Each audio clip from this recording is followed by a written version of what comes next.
Hello hello सभी जनों को। अब हम पढ़ने वाले हैं हमारा अध्याय 5वां, जिसका नाम है तत्वों का आर्वत वर्गीकरण। ये है हमारा अध्याय 5, हमारी 10वीं कक्षा के विज्ञान का। ठीक है, और इसमें हम पता करते हैं कि आखिर तत्वों को किस तरह से हम वर्गों में डाल सकते हैं, वर्गों में क्यों डालना आवश्यक है, और हमारे कौन से साइंटिस्ट थे भाई जिन लोगों ने इन सब के बारे में खोज करी। ठीक है, इसको हम इंग्लिश में पीरियोडिक क्लासिफिकेशन ऑफ एलिमेंट्स भी बोलते हैं कि एलिमेंट्स को किस तरह से क्लासिफाई करना है, तत्वों को किस तरह से वर्गीकरण करना है, उस बारे में क्योंकि हम पढ़ने वाले हैं। ये बहुत ही ज्यादा मजेदार, बहुत ही ज्यादा दिलचस्प और बहुत ही आसान सा एक हमारा अध्याय है। तो फटाफट से इसको खत्म करते हैं। खत्म करने के लिए आगे बढ़ना पड़ेगा, तो आगे बढ़ते हैं। आगे क्या है, तत्वों का वर्गीकरण क्यों जरूरी है? क्योंकि सभी ज्ञात और नए खोजे गए तत्वों को व्यवस्थित करने में मुश्किलें हुई थी। क्यों? क्योंकि सारे जो नए नए खोजे हुए तत्व जो हमको मिले थे, पहले कुछ तत्व थे, उसके बाद में हमको और खोज करने पर और नए तत्व मिले, और इन सबको व्यवस्थित करने में बहुत मुश्किल हो रही थी। कभी कभी कोई तत्व छूट जा रहा था, तो कभी कोई तत्व छूट जा रहा था, कभी किसी का गुणधर्म किसी से मेल खाता था, कभी किसी से नहीं खाता था। तो इसलिए हमको वर्गीकरण करना जरूरी पड़ गया, क्योंकि जो भी नए और ज्ञात खोजे जाने वाले जो हमारे तत्व हैं, उनको व्यवस्थित करने में मुश्किलें ना हो, इसके लिए हमको वर्गीकरण करना है। तो पहले तो हमको समझ में आ गया, क्योंकि सभी ज्ञात और नए खोजे गए तत्वों को व्यवस्थित करने में मुश्किलें हुई थी। आगे क्या है, इसलिए उन्होंने इन गुणों में ऐसा पैटर्न ढूंढना शुरू किया जिसके आधार पर कई सारे तत्वों का आसानी से अध्ययन किया जा सकता है। तो इन्होंने क्या करा, इन्होंने गुण जो हमारे तत्व हैं उनके गुणों में कोई पैटर्न देखना शुरू करा कि क्या हर तीसरे के बाद में इसका गुण मेल खाता है, क्या हर चौथे तत्व के बाद में इसका गुण मेल खाता है। और जैसे ही हमारे गुण मेल खाते हैं, तो उनके आधार पर वो अलग अलग वर्गों में उन तत्वों को डालना शुरू कर दिए। इससे क्या होगा, मान लीजिए अभी हमने हीलियम और किसको डाले साथ में, नहीं, अभी हमने डाल दिया क्लोरीन और आयोडीन को साथ में। ठीक है, उसके साथ में ब्रोमीन और फ्लोरीन को भी डाल दिया। ठीक है, ये सारों को हमने साथ में डाल दिया एक वर्ग में। क्यों? क्योंकि इन सारे तत्वों के गुणधर्म एक जैसे हैं, मेल खाते हैं एक दूसरे से। तो अब इन्होंने क्या बोला, इसका अध्ययन करना आसानी से हो सकता है। क्यों? अगर मान लो मैंने क्लोरीन का अध्ययन कर लिया, तो हमारे बाकी जो तत्व हैं आयोडीन, ब्रोमीन और फ्लोरीन, ये सारे भी मेल खाते हैं क्लोरीन के सारे गुणधर्मों से। तो क्लोरीन का अध्ययन करने से हमको एक तरह से आइडिया लग जाता है, एक अनुमान लग जाता है कि आखिर आयोडीन, ब्रोमीन और फ्लोरीन भी किस तरह से हमारे प्रतिक्रिया करने वाले हैं। तो इसलिए उन्होंने गुणों में ऐसा पैटर्न ढूंढना शुरू किया जिसके आधार पर कई सारे तत्वों को आसानी से अध्ययन किया जा सके। ठीक है, समझ में आ गया वर्गीकरण क्यों जरूरी है। पहले तो व्यवस्थित करने में मुश्किल हुई थी, तो इसलिए उसके लिए जरूरी है ताकि व्यवस्था आसान हो जाए। उसके ऊपर से कि सारे तत्वों का आसानी से अध्ययन हो पाए, इस वजह से भी हम तत्वों का वर्गीकरण करते हैं। समझ आया इतना? वर्गीकरण क्या होता है? आखिर वर्गीकरण होता है कि एक, मान लीजिए ये तत्व हैं, उस तत्वों के अंदर ऐसे कैसे कैसे हम इनका वर्ग डाल सकते हैं जो कि तत्वों के सारे गुणधर्म एक जैसे हो। जैसे एक हो गया धातु, एक हो गया अधातु, ऐसे और भी तत्वों, इसमें क्या होगा, इसके अंदर सारे धातु आ जाएंगे, इसके अंदर सारे अधातु आ जाएंगे, इसके अंदर दूसरा जो भी हमारा वर्ग बनेगा उसके सारे आ जाएंगे तत्व। और धातुओं के जो सारे हमारे तत्व हैं वो उनके गुणधर्म मेल खाते हैं, तो इस वजह से ये सारे एक वर्ग में है, उसके बाद में ये एक वर्ग में है। इसको हम वर्गीकरण कहते हैं कि एक को हम 3 भागों में अलग अलग वर्ग में बना दें। समझ में आ गया? तो आगे बढ़ते हैं। फिर आगे है वर्गीकरण के प्रारंभिक प्रयास। अभी जो हमारे पास में पीरियोडिक टेबल है बड़ी सी, आपने जो देखी होगी, उससे पहले हमारे साइंटिस्ट ने बहुत कोशिश करी थी कि कुछ बने, उसके बाद में हमको इतना मिला। लेकिन जो हमारे प्रारंभिक प्रयास है उसके बारे में तो पढ़ना पड़ेगा ना, कि आखिर पीरियोडिक टेबल आई किधर से है। तो देखते हैं।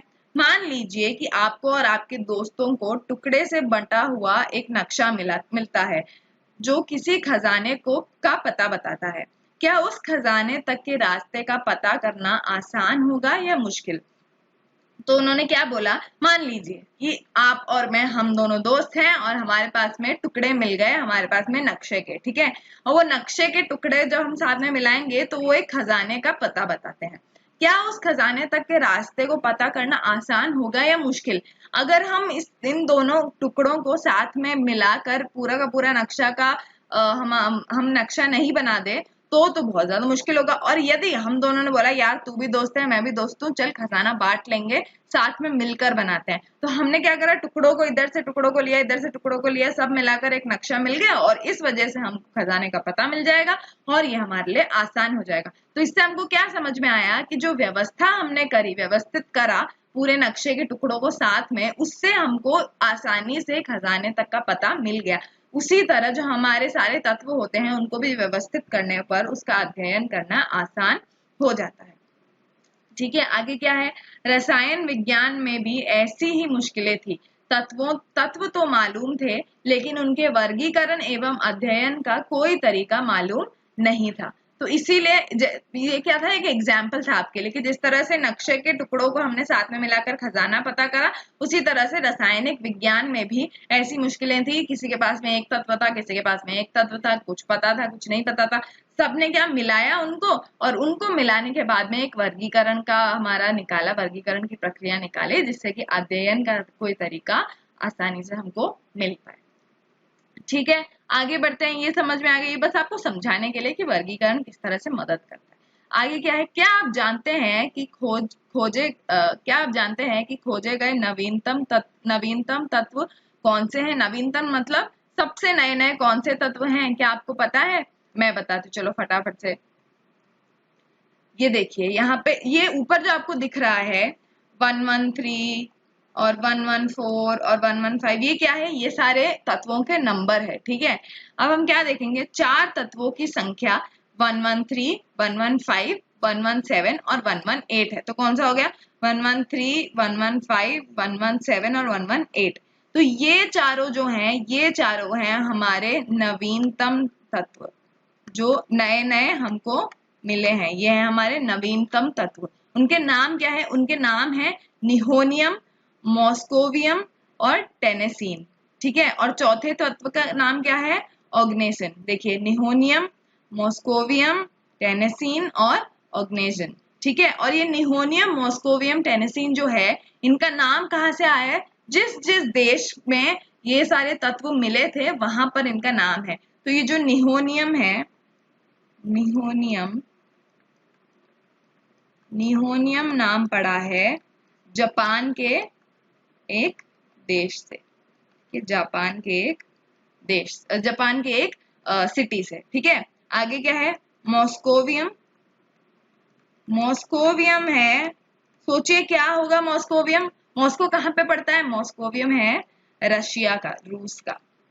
ठीक है, और उसके बाद में अंत वाला है टेनेसीन, जो कि है यूएस का। ठीक है, अमेरिका का। ठीक है, ये तीनों जो है, ये तीनों का किससे नाम पड़ा है, जहां पे ये खोजे गए हैं उस जगह पे इन सारे तत्वों का नाम पड़ गया है। और चौथा तत्व क्या है, चौथा तत्व है ऑग्नेशन।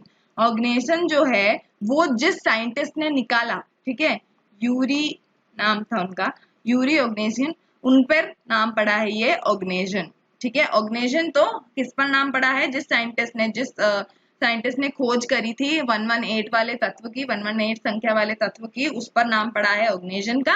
और निहोनियम, मॉस्कोवियम, टेनेसीन 113, 115 और 117 का नाम पड़ा है जापान, रूस और यूएस के पीछे। ठीक है, समझ में आ गया। तो कैसे कैसे हमको नाम डाल सकते हैं, नाम वहां पे भी डाल सकते हैं जहां पर इस तत्व का खोज हुआ है, नाम उसके ऊपर भी डाल सकते हैं जिसने खोज करी है। तो हम इस तरह से नाम भी डाल सकते हैं तत्वों का। ठीक है, इंडिया में जो हो तो वो इंडिनियम, ठीक है, इस तरह से अलग अलग नाम डाल सकते हैं। समझ में आया, नए नए कौन से खोज हुए हैं, निहोनियम, मॉस्कोवियम, टेनेसीन और ऑग्नेशन। ठीक है, इतना समझ में आ गया। तो आगे बढ़ते हैं। फिर आगे क्या है, वर्गीकरण के प्रारंभिक अभ्यास हमने पढ़ा था। तो प्रारंभिक अभ्यास में क्या है, रासायनिक जो तत्व है उसको दो वर्गों में बांट दिया, एक धातु और एक अधातु। अभी धातुओं में आते हैं क्षार धातु, क्षारीय पार्थिव धातु, लैंथेनॉइड्स। ठीक है, और लैंथेनॉइड और एक्टिनॉइड जो है वो बीच में कहीं आते हैं। ठीक है, ये बीच में कहीं आते हैं। फिर अधातु में आते हैं हैलोजन अधातु और उत्कृष्ट गैस या फिर नोबल गैस। तो ये क्या है, हमारा प्रारंभिक अभ्यास है ये हमारा क्या वर्गीकरण करने का। ठीक है, तो प्रारंभिक अभ्यास में हमको क्षार धातु, क्षारीय पार्थिव धातु, ये सारे धातुओं के अंदर में आते हैं। लैंथेनॉइड, एक्टिनॉइड जो है वो बीच में कहीं आते हैं। और अधातु में हैलोजन अधातु और उत्कृष्ट गैस मिलते हैं। और देखिए क्षार धातु कौन से, lithium, sodium, potassium, rubidium, caesium. ठीक है, और क्षारीय पार्थिव धातु beryllium, magnesium, calcium, strontium, barium, ठीक है। ये अलग अलग धातुएं हैं, अलग अलग चीजें, अलग अलग इनके गुण होंगे, लेकिन ये सारे धातुओं में आते हैं, तो ये एक बड़े से वर्ग धातु के अंदर पड़ते हैं। उसी तरह अधातु में हाइड्रोजन में है फ्लोरीन, क्लोरीन, ब्रोमीन, आयोडीन, है ना। अधातु में है ऑक्सीजन, सल्फर, ठीक है। उसके बाद में उत्कृष्ट गैस में है हीलियम, नियॉन, आर्गन, ठीक है। तो ये सारे जो हैं इन सब के गुण भले ही अलग होंगे एक दूसरे से, हैलोजन का अधातु से अलग होगा, अधातु का उत्कृष्ट गैस से अलग होगा, लेकिन ये सारे एक बड़े वर्ग के अंदर में आते हैं जो कि है अधातु। तो ये हमारा प्रारंभिक प्रयास कि पहले किस तरह से हम इसका वर्गीकरण कर सकते हैं। इतना समझ आया तो आगे बढ़ते हैं। फिर अब हम पढ़ेंगे भैया JW डोबराइनर के बारे में। कौन है डोबराइनर भैया? Johan Wolfgang. जो JW है इसका ये है फुल फॉर्म, जोहन वुल्फगांग डोबेराइनर ने जर्मनी के म्यूंजबर्ग में औषधि विज्ञान की पढ़ाई की और उसके बाद स्ट्रेसबर्ग में रसायन शास्त्र का अध्ययन किया। ये इनकी पढ़ाई के बारे में। उसके बाद में फिर वे जेना विश्वविद्यालय में रसायन एवं औषधि ज्ञान के प्रोफेसर बन गए। तो इन्होंने पहले जर्मनी में म्यूंजबर्ग से औषधि विज्ञान की पढ़ाई की, फिर उसके बाद में स्ट्रेसबर्ग से इन्होंने रासायनिक शास्त्र का अध्ययन करा। उसके बाद में ये आगे जेना विश्वविद्यालय में, जहां पर वे रसायन एवं औषधि विज्ञान के प्रोफेसर बन गए। फिर इन्होंने क्या करा? इन्होंने सबसे पहले प्लैटिनम को उत्प्रेरक के रूप में पहचान तथा समान त्रिक की खोज की, जिससे तत्वों की आवर्त सारणी का विकास हुआ। तो इन्होंने क्या करा? इन्होंने सबसे पहले तो प्लैटिनम जो है वो एक उत्प्रेरक के रूप में पहचाना गया। किसके वजह से? JW डोबेराइनर के वजह से। उत्प्रेरक क्या है? कैटलिस्ट, जो किसी भी हमारी जो प्रतिक्रिया होती है उसको आगे बढ़ाने में मदद करता है। जो प्लैटिनम जो है वो बहुत ही ज्यादा अच्छा उत्प्रेरक है, तो उसकी उन्होंने पहचान कराई प्लैटिनम की कि अच्छा ये एक बहुत अच्छा उत्प्रेरक या फिर कैटलिस्ट है। उसके साथ में इन्होंने क्या करा? इन्होंने करा समान त्रिक, जो है हमारी समान त्रिक, इसके बारे में हम पढ़ेंगे, ट्रायड्स बोलते हैं इसको। समान त्रिक की खोज की, जिससे कि तत्वों की आवर्त सारणी का विकास हुआ। यहाँ से शुरू हुई हमारी वर्गीकरण का जो हमारा सफर है, यहाँ से उसने शुरुआत की। ठीक है, पहले प्लैटिनम का उत्प्रेरक के रूप में पहचान करवाई JW डोबेराइनर ने। उसके बाद में समान त्रिक या ट्रायड्स की खोज कर तत्वों की आवर्त सारणी का विकास करा। ठीक है, आगे बढ़ते हैं। ये जो आपको फोटो दिख रही है ये है हमारे JW भैया, ठीक है, डोबेराइनर भैया। ठीक है, समझ में आगे बढ़ते हैं। फिर आगे है डोबेराइनर त्रिक या फिर डोबेराइनर ट्रायड। तो इसमें क्या है? डोबेराइनर ने समान गुणों वाले तत्वों को समूहों में व्यवस्थित करने की कोशिश की। तो इन्होंने क्या करा कि जो भी समान गुण वाले तत्व हैं उन सबको एक ही वर्ग में डालने की कोशिश की। ठीक है, जैसे क्लोरीन, ब्रोमीन, आयोडीन, इन सबको। ये बस एक आपके लिए उदाहरण है, ये सही में ये नहीं है, लेकिन ऐसे इन्होंने क्या करा, 3 तत्व ले लिया और इन सबके समान गुणों वालों को एक एक समूह में डाल दिया, इसलिए इसका नाम है त्रिक। ठीक है, उन्होंने 3 तत्व वाले कुछ समूहों को चुना और उन समूहों को त्रिक का नाम दिया। तो इन्होंने क्या क्या लिया? इन्होंने लिया लिथियम, सोडियम और पोटेशियम, ये एक त्रिक हो गया। कैल्शियम, स्ट्रोंशियम और बेरियम, ये दूसरा त्रिक हो गया। और क्लोरीन, ब्रोमीन और आयोडीन, ये तीसरा त्रिक हो गया। तो ऐसे इन्होंने कुछ 3 तत्वों के समूहों को चुना और इन्होंने अपना नाम दे दिया कि ये है भाई डोबेराइनर के त्रिक। ठीक है, या फिर ट्रायड्स। इतना समझ आया? आगे बढ़े। फिर ट्रायड्स क्या है, समझ में आया ना? समान गुणों वाले तत्वों को समूहों में व्यवस्थित करा। उन्होंने 3 तत्वों के वाले कुछ समूहों को चुना और उन्होंने नाम दे दिया कि ये होगा त्रिक। इतना समझ आया? आगे बढ़े। फिर आगे क्या है? डोबेराइनर ने बताया कि त्रिक के तीनों तत्वों को उनके परमाणु द्रव्यमान के आरोही क्रम में रखने पर बीच वाले तत्व का परमाणु द्रव्यमान उन अन्य 2 तत्वों के परमाणु द्रव्यमान का औसत होता है। तो इन्होंने क्या बोला? यदि इस त्रिक में हम लोग तत्वों को उसके आरोही क्रम या फिर असेंडिंग ऑर्डर, यानी कि बढ़ते हुए क्रम में, कि नाइट्रोजन का कब सबसे कम है, फिर उसके बाद में फॉस्फोरस का, उसके बाद में उन्होंने रखा आर्सेनिक का। ठीक है, इन तीनों का इन्होंने क्या करा? इनको रखा इन्होंने आरोही क्रम में, यानी कि इन सब का द्रव्यमान जो है वो एक एक कर बढ़ रहा है। फिर इन्होंने क्या बोला कि ये जो बीच वाला है उसका द्रव्यमान होगा लगभग औसत, किसका? पहले वाले और दूसरे वाले का। जैसे यहाँ पे क्लोरीन और ब्रोमीन और आयोडीन है, तो इन्होंने क्या बोला कि ब्रोमीन का जो मास होगा, जो द्रव्यमान होगा, वो होगा क्लोरीन का और आयोडीन का औसत, तो वो क्या होगा 79.9 होगा, ऐसा उन्होंने बोला। वैसे ही कैल्शियम, स्ट्रोंशियम और बेरियम में कैल्शियम का और बेरियम का जो औसत है उसके बराबर होगा हमारे स्ट्रोंशियम का द्रव्यमान। तो उन्होंने इस बारे में बताया कि यदि उस त्रिक में हम आरोही क्रम में द्रव्यमान के हिसाब से आरोही क्रम में हम तत्वों को डालें तो बीच वाला जो तत्व है उसका द्रव्यमान किसके समान होगा, दोनों पहले और तीसरे तत्व के परमाणु द्रव्यमान के औसत के बराबर होगा। ठीक है, औसत मतलब एवरेज जो हम निकालते हैं। तो कैल्शियम और बेरियम के द्रव्यमान के औसत के समान क्या होगा, स्ट्रोंशियम का हमारा द्रव्यमान। क्लोरीन और ब्रोमीन के औसत का क्या होगा, ब्रोमीन। ठीक है, और नाइट्रोजन और आर्सेनिक के औसत के द्रव्यमान के औसत के मुकाबले क्या होगा, ये के समान क्या होगा, फास्फोरस का द्रव्यमान।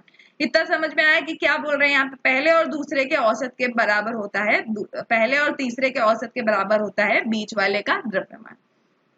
ठीक है, ये भी द ओबराइनर भैया ने बोला कि ऐसा भी होता है। आगे क्या है, आगे है, अच्छा इतना ट्रायड्स वाला समझ में आ गया। अब हम पढ़ेंगे संगीत के सुर और अष्टक के बारे में। आप बोलोगे मैम आप केमिस्ट्री में या फिर आप क्या रासायनिक विज्ञान में कहाँ से पढ़ा रहे हो ये संगीत वंगीत, आगे काम में आएगा, बिल्कुल मेरा विश्वास करिए। तो इसलिए हम इसके बारे में पढ़ते हैं। इसमें क्या है, भारतीय संगीत में 7 सुर होते हैं, सा रे गा मा पा धा नी, है ना। उसी तरह वेस्टर्न म्यूजिक या फिर पाश्चात्य संगीत में लोग इन सुरों को इस ऐसे उपयोग करते हैं, डो रे मी फा सोला टी। जैसे सारे गामा पाधा नी, उसी तरह डो रे मी फा सोला टी। ठीक है, ये देखिए ये 7 सुर जो होते हैं, तो ये क्या होता है, इसका मतलब कि सारे गामा पाधा नी 7 सुर है, नी के बाद में फिर से सा आ जाता है। तो ये क्या बोल रहे हैं, हर 7वें सुर के बाद में 8वां सुर पहले सुर के समान होता है। ठीक है, तो इसमें क्या है, सुर के स्केल पूर्ण टोन और अर्ध टोन आवर्ती अंतराल से अलग किए गए होते हैं। इन सुरों का उपयोग करके संगीतकार संगीत की रचना करते हैं। तो आपने अगर कभी पियानो देखा होगा तो आपने देखा होगा कि व्हाइट वाला भी होता है और ब्लैक वाला भी होता है। तो जो व्हाइट वाला होता है वो होता है पूर्ण टोन, और जो ब्लैक वाला होता है वो होता है अर्ध टोन। ठीक है, मतलब पूर्ण टोन तो पूरा पूरा टोन, और अर्ध टोन मतलब सेमाई टोन। ठीक है, आधा टोन। और इन सुरों का उपयोग कर कर ही संगीतकार जो है वो संगीत की रचना करते हैं। तो हमने इसमें क्या देखेंगे, हम प्रत्येक 8वां सुर पहले सुर जैसा होता है तथा अगली पंक्ति का पहला सुर होता है। तो इसका मतलब क्या है, पहला हो गया सा रे गा मा प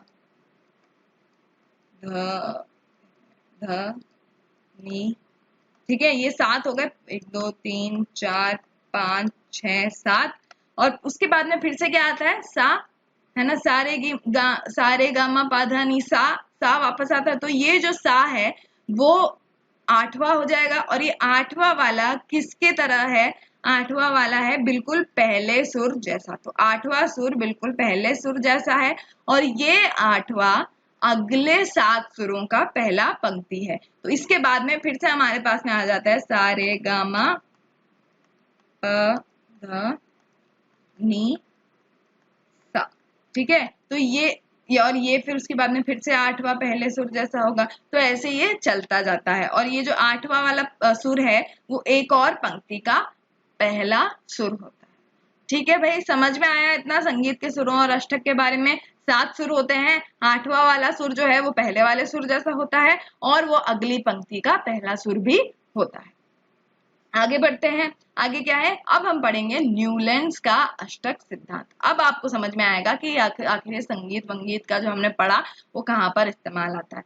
ये इंग्लिश में हम इसको न्यूलैंड्स लॉ ऑफ ऑक्टेव्स भी बोलते हैं। आगे क्या है, सन 1866 में अंग्रेज वैज्ञानिक जॉन न्यूलैंड्स ने ज्ञात तत्वों को परमाणु द्रव्यमान के आरोही क्रम में व्यवस्थित किया। तो जितने भी तत्व उस समय पर हमको पता थे, उस समय पर ज्ञात थे, उन्होंने क्या करा, परमाणु द्रव्यमान के आरोही क्रम में मतलब बढ़ते क्रम में उन्होंने व्यवस्थित कर दिया। आगे क्या देखा उन्होंने सबसे कम परमाणु द्रव्यमान वाले तत्व हाइड्रोजन से शुरुआत की तथा 56वें तत्व थोरियम पर इसे समाप्त किया। तो इन्होंने हाइड्रोजन पर शुरू करा और 56 तत्वों के बाद में थोरियम पर इस व्यवस्था को समाप्त करा। ठीक है, उनको इससे क्या समझ में आया? उनको दिखा कि उन्होंने देखा कि हर 8वें तत्व के गुण पहले तत्व के गुणों के समान है। ठीक उसी तरह जैसे सारे गामा पाधा नी के बाद में वापस सा आता है, उसी तरह तत्वों में भी हर 8वां तत्व पहले तत्व के गुणों के समान है। तो उन्होंने इसकी तुलना संगीत के अष्टक से की और इसलिए उन्होंने इसे अष्टक का सिद्धांत कहा। तो इन्होंने इसकी तुलना किससे की? संगीत से की। संगीत में जिस तरह से 7 सुरों के बाद में 8वां सुर पहले सुर जैसा होता है, उसी तरह ये तत्वों के अंदर भी हर 8वां तत्व पहले तत्व के गुणों के समान उनको दिखा, इसलिए उन्होंने इसको संगीत के अष्टक के साथ में इन्होंने कंपेयर करा और उसके बाद में इसका नाम दे दिया अष्टक का सिद्धांत। समझ आया भाई इतना? और संगीत कहाँ इस्तेमाल हुआ ये भी समझ में आ गया। आगे बढ़ते हैं। आगे क्या है? न्यूलैंड्स के अष्टक में लिथियम एवं सोडियम के गुण एक जैसे थे। तो इन्होंने क्या बोला कि ये जो देखिए इन्होंने 7 में डाल दिया, सा रे गा मा पा धा नी सा, है ना, और इसको डो रे मी फा सोला टी भी बोल दिया। ठीक है, उसके बाद में इन्होंने क्या करा, सा के अंदर पहला, रे के अंदर दूसरा, तो ऐसे पहला, दूसरा, तीसरा, चौथा, 5वां, 6वां और 7वां तत्व डाल दिया और 8वां फिर से इन्होंने सा में डाल दिया। ठीक है, 9th 10th 11th 12th 13th 14, ठीक है, फिर से इन्होंने 15th। तो हर 8वां जो हमारा तत्व है वो एक सा में आया, उसके बाद में रे में आया, फिर ग में आया, पा में आया, धा में आया, नी में आया। तो इस तरह से हर 8वां जो हमारा तत्व है वो पहले तत्व के समान होता है। ठीक है, तो इससे हमको क्या समझ में आता है? इससे समझ में आता है कि न्यूलैंड के अष्टक में लिथियम एवं सोडियम के गुण एक जैसे थे। तो इन्होंने बोला कि लिथियम और सोडियम जो है वो बिल्कुल एक जैसे गुण वाले हैं। ठीक है, हमको ये दिख रहा है। आगे देखते हैं, ये आपको समझ में आया किस तरह से सारेगामा से हुआ। ठीक है, आगे क्या है? न्यूलैंड के अष्टक के नियमों का दोष। तो इनके जो नियम थे उसमें भी थोड़े दोष थे, थोड़ी सीमाएं थी, ड्रॉबैक्स था। तो वो क्या है देखते हैं। पहला क्या है? ऐसा देखा गया कि अष्टक का सिद्धांत केवल कैल्शियम तक ही लागू होता है, क्योंकि कैल्शियम के बाद हर 8वें तत्व के गुण पहले तत्व से नहीं मिलते। तो इनका पहला क्या है कि आपका जो लॉ है भैया, आपका जो अष्टक का सिद्धांत है वो सिर्फ कैल्शियम तक ही लागू होता है। कैल्शियम के बाद में हर 8वां तत्व का गुण पहले तत्व के गुण से नहीं मेल खाता। ठीक है, दूसरा क्या है? न्यूलैंड ने कल्पना की कि प्रकृति में केवल 56 तत्व ही होंगे तथा भविष्य में कोई और तत्व नहीं मिलेगा। तो इन्होंने खुद ही बोल दिया कि भाई पृथ्वी में, प्रकृति में सिर्फ 56 तत्व हैं और मैंने उसका एक सिद्धांत बना दिया है और इसके ऊपर और कोई भी तत्व नहीं मिलने वाला है। लेकिन ऐसा नहीं हुआ, क्योंकि 56 तत्व के अलावा भी हमको और तत्व मिले। अभी देखो 113, 118 तक के तत्व मिल गए। तो ऐसा, तो इसलिए इनके ये एक दोष हो गया कि इन्होंने सिर्फ 56 तत्वों के लिए इन्होंने अपना सिद्धांत बनाया। ठीक है, आगे क्या है? अपनी सारणी में इन तत्वों को रखने के लिए न्यूलैंड्स ने 2 तत्वों को एक साथ रख दिया और कुछ असमान तत्वों को एक स्थान में रख दिया। तो अगर हम पीछे देखेंगे तो हम देखेंगे कि किस तरह से इन्होंने 2 तत्वों को एक साथ रख दिया, कोबाल्ट और निकल को, फिर यहाँ पे भी इन्होंने एक साथ रख दिया। और कभी कभी जैसे हाइड्रोजन और फ्लोरीन, ऐसे वाले तत्वों को साथ में रख दिया जिनके गुणधर्म आपस में नहीं मेल खाते। इनका तीसरा क्या है? इन्होंने इन तत्वों को टेबल में रखने के लिए 2 तत्वों को एक साथ रख दिया और कुछ कुछ असमान तत्वों को भी एक ही वर्ग में डाल दिया। ये भी इनका दोष हो गया। चौथा क्या है? चौथा है न्यूलैंड्स अष्टक सिद्धांत केवल हल्के तत्वों के लिए ही ठीक से लागू हो पाते हैं। ठीक है, तो समझ में आया। 4 क्या है? पहला तो केवल कैल्शियम तक ही होता है, उसके क्योंकि कैल्शियम के बाद में 8वां तत्व पहले तत्व के साथ में गुण मेल नहीं खाते उनके। दूसरा है कि उनकी कल्पना में सिर्फ प्रकृति में 56 तत्व थे, लेकिन ऐसा भी नहीं है। तीसरा क्या है? इन्होंने 2 तत्व साथ में डाल दिए और कहीं पर असमान गुण वाले भी साथ में एक ही वर्ग में डाल दिए। और चौथा है न्यूलैंड्स अष्टक सिद्धांत केवल हल्के तत्वों के लिए ही ठीक से लागू हो पाया। मतलब उन्हीं तत्वों के लिए जिनका द्रव्यमान काफी कम हो, हल्के तत्व हो, उन पर ही ये न्यूलैंड्स का अष्टक जो है वो सिद्धांत लागू हो पाया। समझ में आ गए इनके दोष भी क्या है? अभी तक हमने क्या पढ़ा? डॉबेराइनर के त्रिक के बारे में पढ़ा और न्यूलैंड्स के अष्टक के बारे में पढ़ा और न्यूलैंड्स के अष्टक के दोषों के बारे में भी पढ़ा। ठीक है, आगे बढ़ते हैं। अब प्रश्न आ गया भाई बहुत ज्यादा दिलचस्प, क्या है, क्या डॉबेराइनर के त्रिक न्यूलैंड्स के अष्टक के स्तंभ में भी पाए जाते हैं, तुलना करके पता करिए। तो जी हाँ, जो हमारा डॉबेराइनर, तो मैं यहाँ पे उत्तर लिख देती हूँ, हाँ, ठीक है, हाँ। तो क्यों हाँ, आप पूछोगे आपने हाँ तो बोल दिया मैम, लेकिन ऐसा क्यों है? तो ऐसा इसलिए क्योंकि जो डॉबेराइनर के त्रिक हैं वो न्यूलैंड्स के अष्टक में भी हमको दिखते हैं। पहले तो हमने लिख दिया हाँ, है ना, डॉबेराइनर,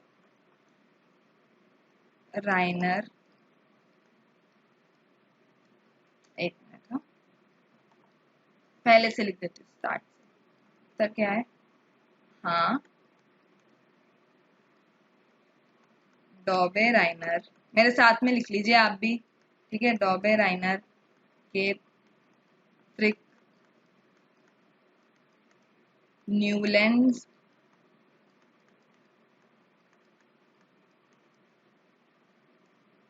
के अष्टक में भी पाए जाते हैं। ठीक है, और उदाहरण तुलना करके पता करने को बोले हैं ये, तो तुलना करके हमको क्या पता पड़ा कि जो हमारा सोडियम, लिथियम, सोडियम और पोटेशियम है, ये तीनों भी न्यूलैंड्स में एक ही वर्ग में आते हैं और ये डॉबेराइनर के त्रिक भी हैं। तो इनसे हमको क्या समझ में आया कि डॉबेराइनर के जो त्रिक हैं वो न्यूलैंड्स के अष्टक में भी पाए जाते हैं। तो जो हमारा लिथियम, सोडियम और पोटेशियम है वो सारे एक वर्ग में आते हैं न्यूलैंड्स के अष्टक में भी, और उसी तरह से डॉबेराइनर के त्रिक भी हैं। तो डॉबेराइनर के त्रिक न्यूलैंड्स के अष्टक में स्तंभ में भी पाए जाते हैं। तुलना करके भी हमने बता दिया, लिथियम, सोडियम और पोटेशियम एक ही उसमें आते हैं, है ना। आगे बढ़ते हैं, पहला प्रश्न समझ में आ गया। तो दूसरा प्रश्न क्या है, डॉबेराइनर के डॉबेराइनर के वर्गीकरण की क्या सीमाएं हैं? तो देखते हैं क्या सीमाएं हैं। ठीक है, लिख देते हैं सीमाएं। ठीक है, सीमाएं लिख दिए। पहली सीमा क्या है हमको ये पता करना है। ठीक है, पहली सीमा ये है हमारी कि केवल कुछ तत्वों को ही डॉबेराइनर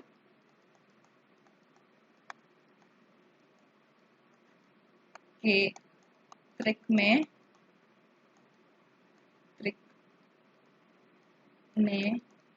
रखा जाता है। ठीक है, दूसरा क्या है, दूसरा ये है कि हर बार बीच वाले तत्व का परमाणु द्रव्यमान पहले और तीसरे के द्रव्यमान के औसत के बराबर नहीं है। तो हमने आगे धीरे धीरे क्या देखा कि हर बराबर नहीं है। आगे हमने क्या देखा कि बीच वाले जो तत्व है हर बार उनका परमाणु द्रव्यमान पहले और तीसरे के औसत के बराबर नहीं है। और तीसरा और आखिरी क्या है, यह सिर्फ 3 तत्वों का ही वर्गीकरण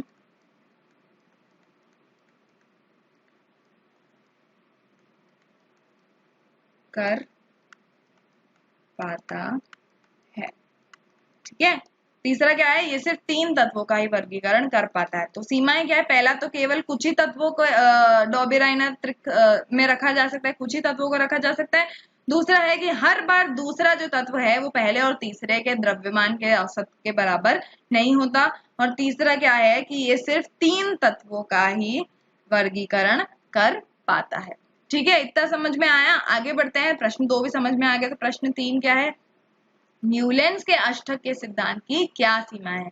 तो हमने पहले पढ़ा था इन सीमाओं के बारे में। ठीक है, तो सीमाएं क्या है, पहला क्या है हम देखते हैं पीछे जाकर, हमने अभी पढ़ा था, क्योंकि मैं उम्मीद करती हूँ। पहला तो है कि अष्टक सिद्धांत केवल कैल्शियम तक ही लागू है। ठीक है, दूसरा है न्यूलैंड्स ने कल्पना की कि प्रकृति में केवल 56 तत्व हैं, लेकिन ज्यादा होते हैं उससे।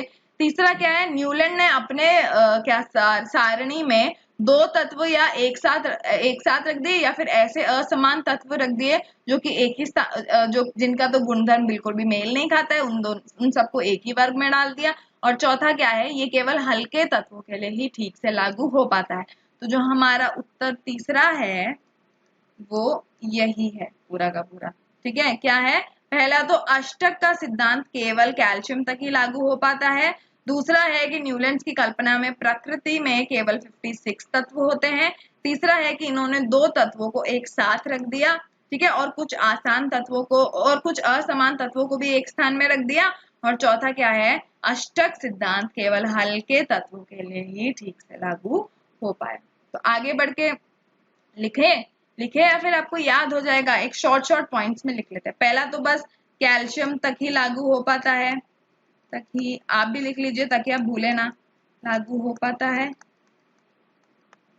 ठीक है, दूसरा क्या है, उनकी कल्पना में केवल 56 तत्व थे, है ना। तीसरा मेरे साथ साथ में लिख लीजिए, मेरे बोलने से पहले ही लिख लीजिए ताकि आपको बिल्कुल ही याद हो जाए। ठीक है, तीसरा क्या है, ये सिर्फ हल्के तत्वों पे लागू है, हल्के तत्वों पे लागू है। और आखिरी क्या है, आखिरी ये है कि 2 तत्वों को एक स्थान पर रखा गया है,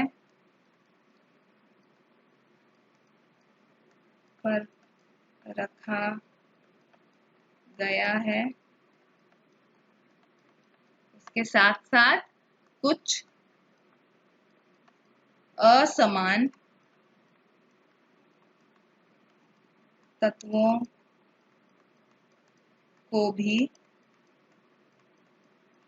एक ही वर्ग में डाला गया है। समझ आ गया भाई, प्रश्न 3 भी समझ में आ गया। मैं उम्मीद करती हूँ कि ये वाला सेशन आपके लिए बिल्कुल क्लियर होगा। ठीक है, बहुत ही आसान था। आगे हम धीरे धीरे करके पूरा का पूरा अध्याय खत्म करने वाले हैं। तब तक के लिए जो भी हमने पढ़ा है उसको रिवाइज करते रहिए, मन लगाकर पढ़ते रहिए और स्टडी रूम के साथ में जुड़े रहिए। धन्यवाद।